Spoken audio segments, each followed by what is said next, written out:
So Chapter 3 Season 2 has recently launched, and in today's video, I'm going to be going over the top 5 best drop spots for you guys in this new season.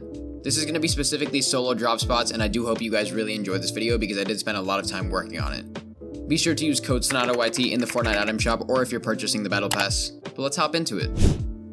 So I just want to clarify that these drop spots are going to be going from the one with the least amount of loot in the worst drop spot to the best one with the most amount of loot. And they're also going to increase in order of least contested to most contested. So yeah, let's hop into it.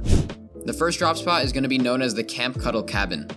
This is located near Camp Cuddle, as the name implies. It's going to be having 7 chests, 2 noms boxes, 3 coolers. It's also going to have fishing spots in the lake nearby, a car which is nearby for your rotation, mats from the trees, rocks, and buildings and cars nearby, and then also there's going to be 2 people here contesting you maximum. This drop spot's really good for people who want to land somewhere low-key but also want to have to try to get 1 or 2 kills off spawn if they need to. You can always rotate to Camp Cuddle and try to W key there. And up here on screen, I'm going to be putting up a little highlight of where this is on the map just in case you guys don't know. But this drop spot is really good for anybody trying to play passive with a lot of loot. Now moving on to the next drop spot, this is going to be known as Sunflower Saplings. I did cover this drop spot last season in my duos drop spot video, but now taking a look at it again, this is more of a solo drop spot. This place is going to be having 11 chests, 1 safe, 2 coolers, fishing spots nearby in the river. It's also going to have some cars for rotation, some mats from the trees, rocks, and fences, and then there's going to be 2 people contesting you maximum. Now this place is comparable to the first drop spot that there's only going to be 2 people contesting you maximum. However, it's much more central than that POI. This time you're going to be closer to POIs such as Daily Bugle, Coney Crossroads. You're going to be able to W key people much faster, and you're going to be in a really good spot for mid-game fighting. I would recommend that you take that with a grain of salt because not everybody is good at mid-game fighting. The real benefit of this drop spot is that you're able to get a lot of mats very quickly and then leave with a lot of resources, such as heals, good weapons, good ammo, pretty much anything you need. What I find really amazing about this drop spot though is that it's a very good place if you guys don't want to be W keyed right off spawn. Obviously if you're contested you're going to have to fight someone there, but you're in a place where you're not going to be immediately W keyed by anybody off spawn. That's why I would recommend this drop spot to anybody who's trying to land somewhere that's central and that they can W key from. Really good for cash cup players who are around the mid to semi-pro range. This is personally where I'm going to try to land if I do play any solo tournaments this season. But yeah, this drop spot's all around a pretty good one. Now the third drop spot is going to be known as Synapse Station. This place is actually a named POI on the map, but it's one of the more low-key, smaller named POIs.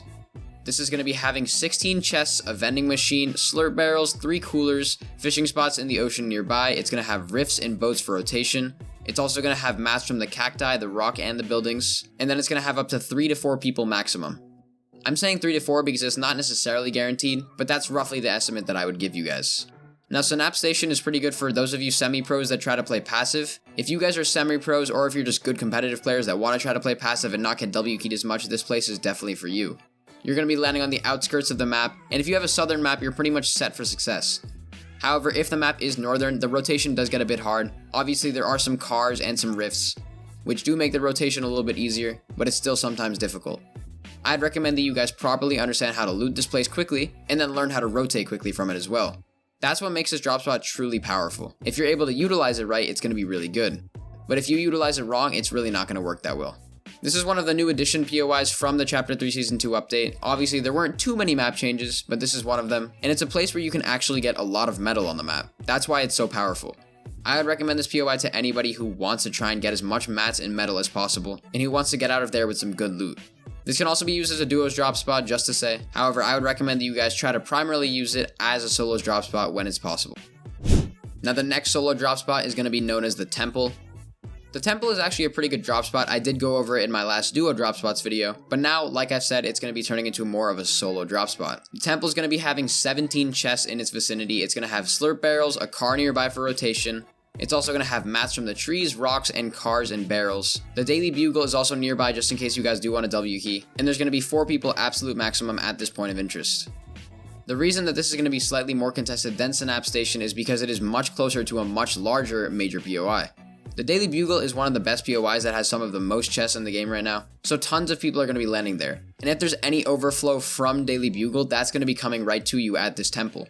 That's why I would recommend you guys learn to get the best drop for this POI and learn to get the gun the quickest. That is the most important trait for fighting off spawn here. However, like I said before, the mats are fantastic. They have tons of slurp barrels, tons of rocks, and tons of trees in the area. What's really going to benefit you is that if you guys are at this POI, you're going to be able to get these mats very quickly and then fight very quickly.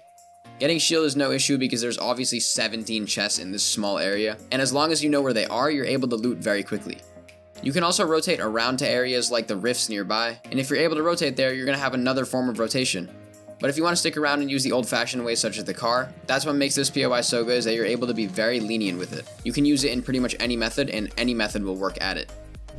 Now getting into my fifth and final POI, this is going to be an actual named point of interest that is pretty big. It's going to be known as Greasy Grove. This is a POI that's been around literally since the start of Chapter 1. And it's going to have 33 chests, 8 noms boxes, 5 coolers, 2 ice boxes, slurp barrels, vending machines, cars for rotation, mats from the trees, rocks, and fences. And there's going to be around 6 to 7 people contesting you maximum. What is good about this POI is that it's pretty big, so if somebody does contest you, it's actually not that big of a deal. You can just loot and then back off if you want to play passive, or if you want a W key, you can loot and then W key as fast as possible. That's what makes this POI so versatile. And the reason I would recommend Greasy is because there's no new map updates to it. Therefore, there's not going to be all those psychopaths that try to land on it just because it's a new season. That's what makes this POI very good for people who are trying to win in cash cups by playing passive and getting a little bit of kills on the side. Greasy Grove is also going to have a lot of rotation, like I said. And it's a pretty central POI. You can get Spider-Man from it, you can get pretty much everything. And yes, if you guys did not know, Spider-Man is still in the game. But I think what makes this POI truly shine is the amount of materials that it has and how you can get those materials quickly. If you're able to get those materials quickly, you're pretty much able to be done looting in around 2 minutes, which is ridiculous for a POI.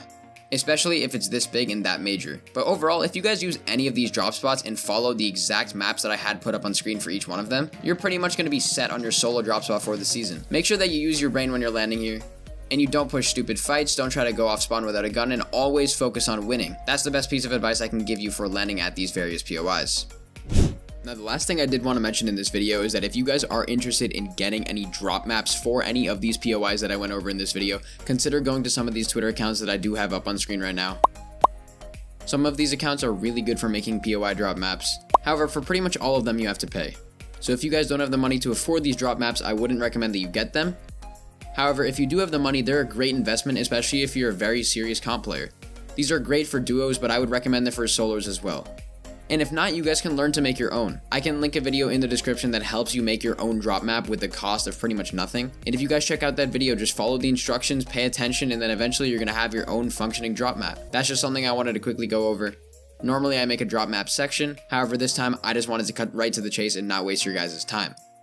But anyways guys, that is the video on the top 5 best solo drop spots for arena and tournaments in Chapter 3 Season 1. If you guys did enjoy, please consider dropping a like and subscribing to the channel down below. So sorry for not uploading that frequently. I was trying to take a little bit of a break between the new season and the old season. I'm still uploading shorts every now and then, and I did upload my highlights yesterday if you guys want to check that out. But yeah, that's about it for this video guys. Be sure to like and subscribe to the channel, and I will see you all in the next video. Bye guys.